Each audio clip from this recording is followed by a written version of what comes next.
Buenas tardes, nos hemos venido hasta un recurso natural, hasta un recurso turístico, hasta un área de servicio de las más importantes que tenemos en Castilla y León, pero no para los humanos, aunque venimos muchos, sino para los pájaros, para las aves migratorias. Estamos en la Laguna de la Nava. Carlos, ¿por qué tiene tanto valor esta Laguna de la Nava? Pues Mario, como bien decías, aunque nos la encontramos seca porque estamos al final del verano, como aunque empiece el otoño, la Laguna de la Nava es un punto muy importante para las aves. Como bien decías, es una gasolinera en la cual a partir de ahora vamos a empezar a ver los gansos que nos van a visitar, pero durante todo este otoño y durante todo este verano han pasado muchas especies pequeñas, como el caso del carricerín cejudo, el ave más amenazada de Europa, que aquí en Castilla y León, en la provincia de Palencia, pues pasa, descansa, se toma un bocadillo, digamos, en esta área de servicio y continúa esa migración de 6.000 kilómetros desde las zonas que cría en Ucrania hasta llegar a Senegal y para aquí unos cuantos días y es muy importante para estos pájaros. Desde Ucrania a Senegal, una de las paradas Palencia, pero no es la única ave, el único ave ni mucho menos que pasa por aquí, muchísimas más. Sí, nos encontramos con una media de unas 50 especies diferentes de pájaros pequeños, que son las que cogemos, como vais a ver, con las redes de anillamiento. Desde golondrinas hasta gorriones, pero también especies más llamativas, la buscarla unicolor, vaya nombres que te estoy diciendo, ¿no? Entonces, estas especies hacen que esta laguna tenga una importancia. Y no solo importancia desde el punto de vista de la biodiversidad, como estamos diciendo, sino también un recurso turístico. Te puedo poner un ejemplo, ¿no? Todos los veranos aparece una pareja de ingleses que vive en Cádiz. Ellos vienen con su coche, montan en el ferry al sur de Inglaterra, aterrizan o aparcan en Santander y todos los veranos tienen una parada obligatoria para buscar a ese carricerín cejudo, ¿no? Y te hablo también pues, de esos turistas cercanos, esa gente de Palencia que se viene a dar un paseo y viene a ver no solo a los gansos, sino a otras especies que tenemos durante todo el año. Dinamizar el medio rural, que es importantísimo, ¿verdad?, en una comunidad como la nuestra. Sí, es un enfoque de este tipo de proyectos de recuperación, ¿no? Que tengan un valor añadido, no solo para las especies de animales, ¿no? Sino que también sea ese recurso turístico y que funcione como un motor económico en estas comarcas que llamamos, o en estos pueblos, o en estos municipios que están metidos dentro de esa España que decimos vaciada, ¿no? La Laguna de la Nava desapareció y se recuperó. Es un proyecto pionero y un proyecto importantísimo que cumple 30 años.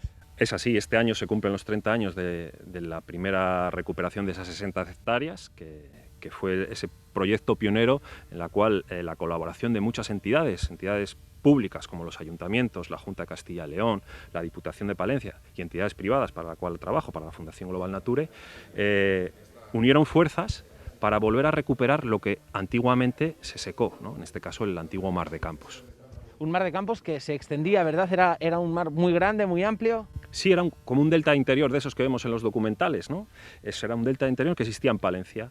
Se dice que las épocas de máxima inundación llegaban a 5.000 hectáreas, ¿no? Es decir, prácticamente desde el punto donde estamos, casi hasta las puertas de Palencia llevaba el agua, ¿no? Entonces, me imagino la biodiversidad, la importancia que tendría esas 5.000 hectáreas, reflejadas actualmente en esas 400 hectáreas que hemos recuperado, la importancia que tienen ahora, ¿no? Entonces, bueno, fue un proyecto pionero, como has dicho, y que ha puesto a la provincia de la Palencia, Castilla y León, en el mapa, ¿no?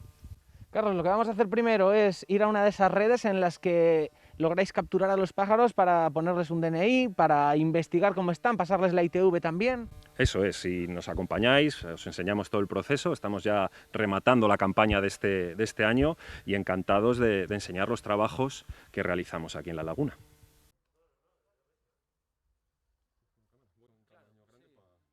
Tenéis varios sistemas de redes, ¿verdad?, con los que podéis acceder a los pájaros. Sí, tenemos varias redes, son de 12 metros, ¿no? Y 3 metros de alto y tiene una especie de bolsas donde los pájaros se quedan enganchados con las patas, la cabeza y las alas y nosotros lo único que tenemos que hacer es volver a sacarles. ¿Para qué se hace todo este proceso?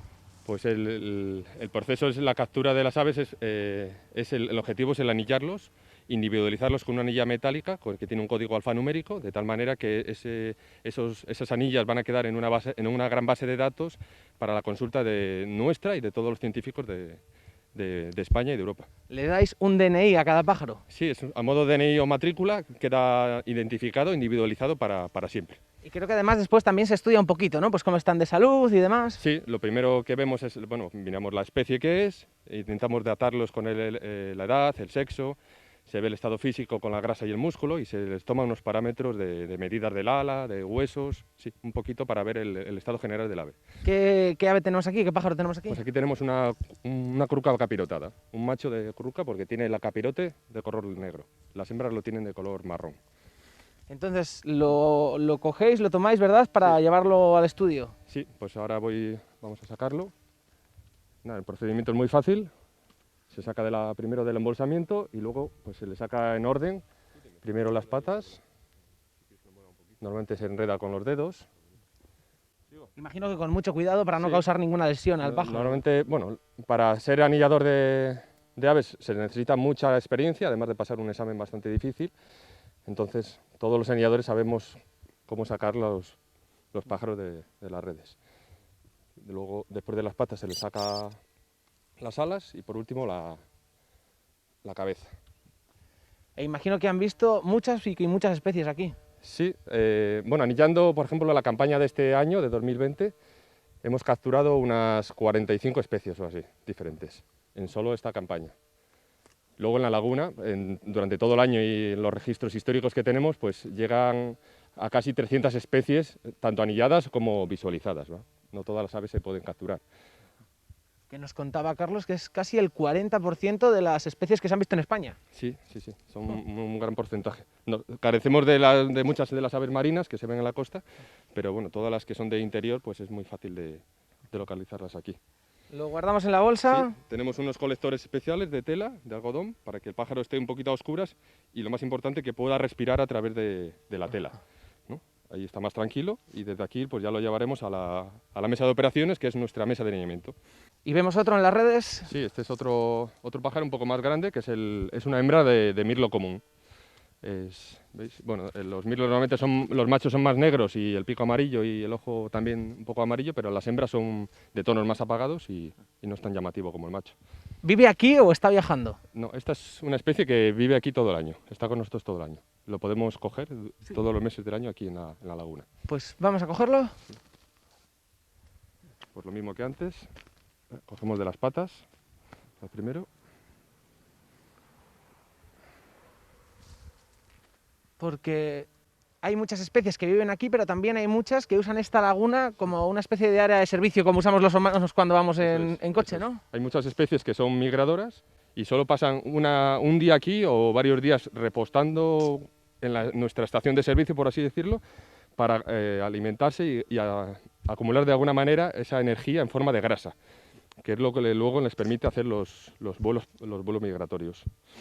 Y precisamente por eso es uno de los grandes valores, son muchos más, es muy importante por muchísimas aristas diferentes, la Laguna de la Nava, pero esa es una de ellas, ¿verdad? Claro, porque si no existieran estas estaciones de servicio, por así decirlo, no podrían hacer esos saltos migratorios que hacen cada noche, ¿no? Y realizar esos vuelos que a veces pues, son de 250 kilómetros cada noche, pero claro, necesitan repostar unos días para poder volver a acumular grasa y seguir su viaje migratorio.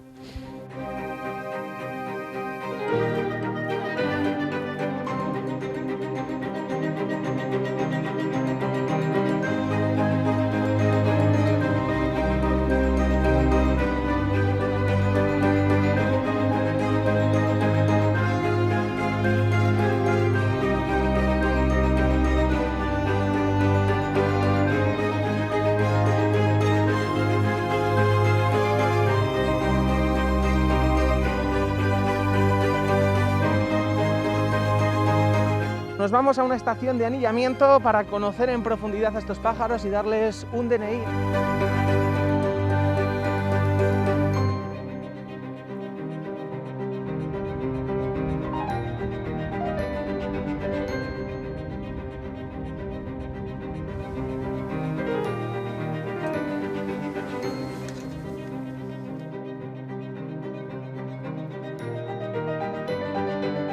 Aquí estamos con esta curruca capirotada, me daba miedo decirlo mal, pero creo que he acertado. Has acertado, Mario. Y estamos anillando. Sí, estamos, como os decíamos antes, estamos en la estación de anillamiento, la Laguna de la Nava, y estamos procesando una curruca capirotada. Bueno, le estamos poniendo el DNI. Al final la anilla es un número con un remite, y lo que buscamos es individualizar, contar cuántas currucas capirotadas utilizan la Laguna de la Nava durante la migración que realiza anualmente, ¿no? en otoño.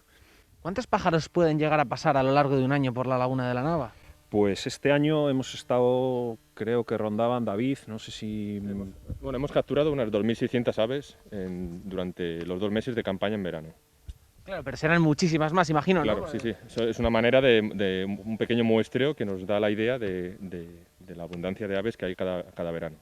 La importancia del anillamiento es algo que se hace, creo, ¿no?, en todo el mundo y que sirve para conocer cómo viajan las aves, cómo viven y bueno, todo ello. Y para conocer principalmente los movimientos migratorios, ¿no? Los sitios por donde migra y donde va a pasar el invierno.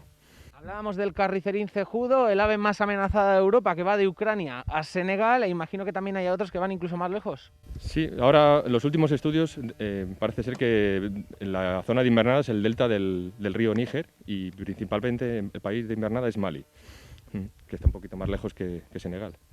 Y seguimos, ¿qué más datos tomáis de cada una de las aves? Pues nada, el proceso es como lo decimos a veces, somos como un centro de salud, ¿no?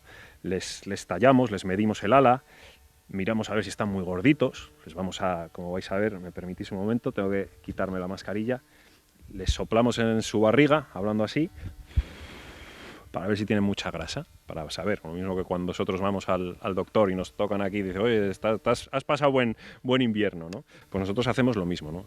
Como os decía antes, es ese centro de salud en el cual queremos saber cómo tiene su condición corporal, cómo está en estado físico, para ver si realmente la Laguna de la Nava es un punto importante, ¿no?, que les aporte un hábitat adecuado para descansar, alimentarse y poder continuar ese viaje.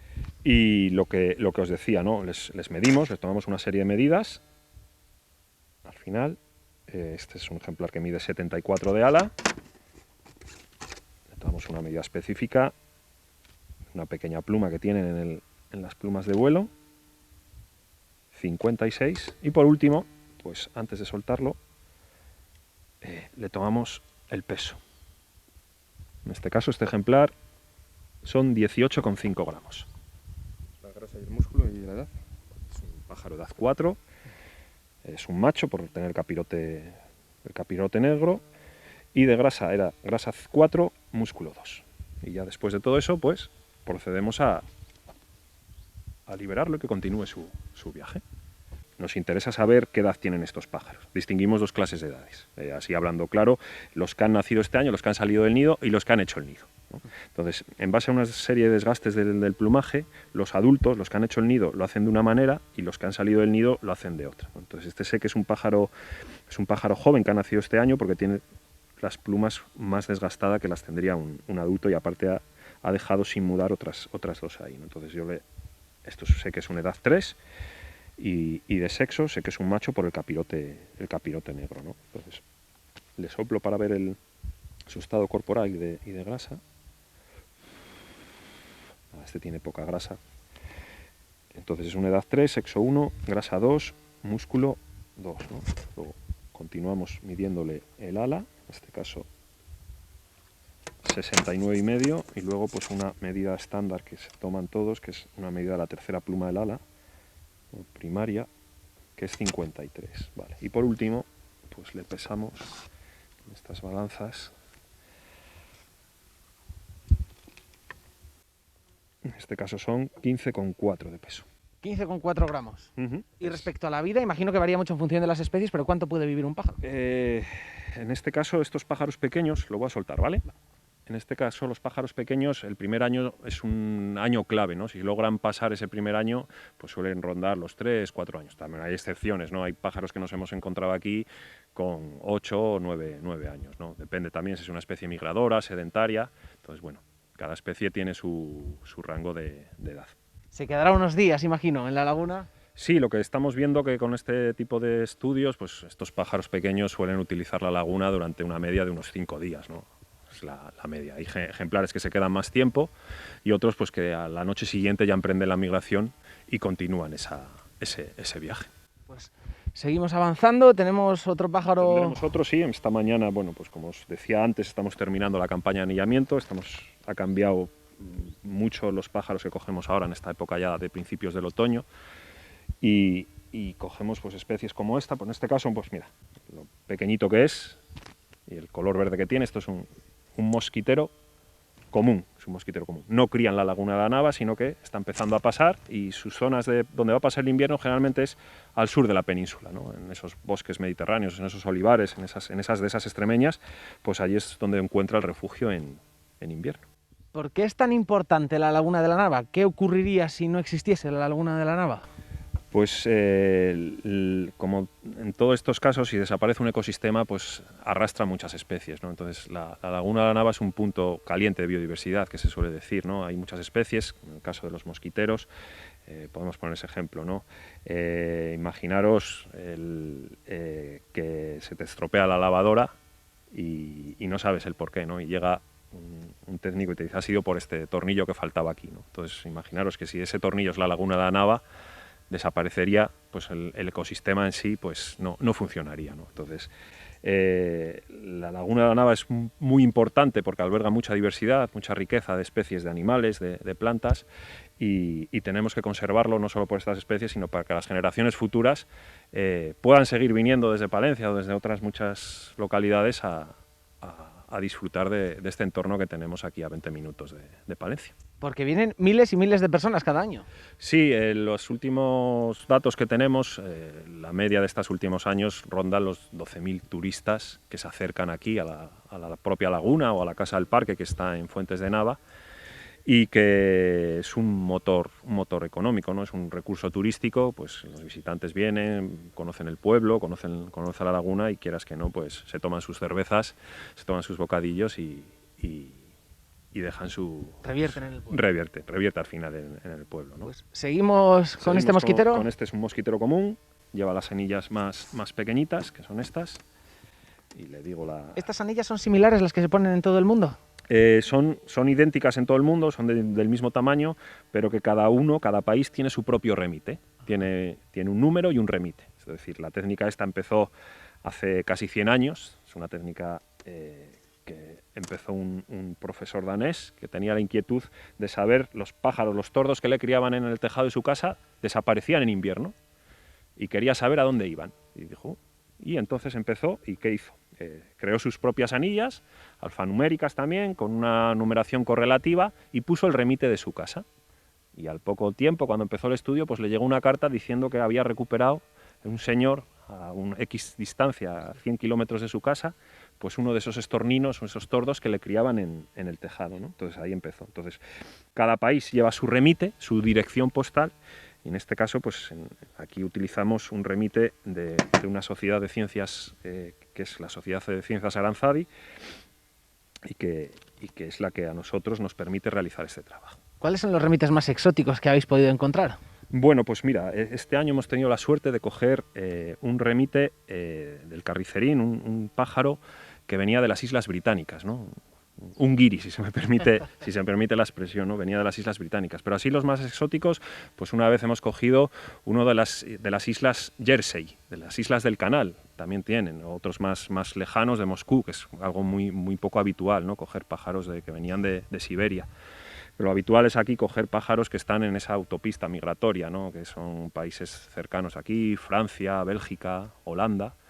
Pero este año ha sido la casualidad de que hemos cogido un carricerín cejudo, que ya es algo extraño, coger un pájaro que venía marcado desde Inglaterra, y es la primera, justo estos días nos lo han comunicado los ingleses, es la primera recaptura de este remite en España. No sé si a través de cómo han cambiado sus hábitos las aves migratorias, si es que los han cambiado, también podemos ver el avance del cambio climático. Sí, y se ve muy claro, ¿no? En este caso, aquí nos encontramos con especies que habitualmente no estaban hace 10 años, ¿no? Y lo vemos no con especies que hacemos con el anillamiento, sino con otras especies pues, que seguimos con prismáticos o contamos con prismáticos y telescopios. El caso de los tarros blancos. El tarro blanco es una especie de pato que ahora habitualmente se encontraba en la península ibérica en zonas del sur de España, ¿no? En zonas mediterráneas, donde el clima es un poco más benigno que aquí, ¿no? Pero con este cambio climático, que cada vez los inviernos son más cálidos y los veranos más calurosos, pues esta especie ha ido aumentando y ha subido hacia el norte, ¿no? Y por otro lado también tenemos el otro ejemplo, ¿no? La laguna de la Nava se le reconoce sobre todo también por los gansos, los ansares que vienen a visitarnos, nos empezarán a visitar. Estos días hemos oído ya los primeros, pero nos hemos dado cuenta que en los últimos años cada vez vienen menos. ¿Por qué? Porque estos pájaros vienen desde el norte de Europa y allí hacía mucho frío. Hacía, ¿no? Es decir, allí no era raro que todos los días en invierno pues hubiera unas heladas, ¿no? Y no pudieran comer en el terreno. Pues estos gansos cada vez se quedan más arriba, no bajan tanto aquí, porque los inviernos allí cada vez son más benignos y les permite alimentarse allí. Entonces, bueno, son dos cosas del cambio climático. Me parece muy bonito poder terminar liberando, que Carlos libere este pájaro, y vemos cómo echa a volar este mosquitero común. Es un mosquitero común, ya lo hemos procesado, ya está todo, y lo vamos a liberar, ¿vale?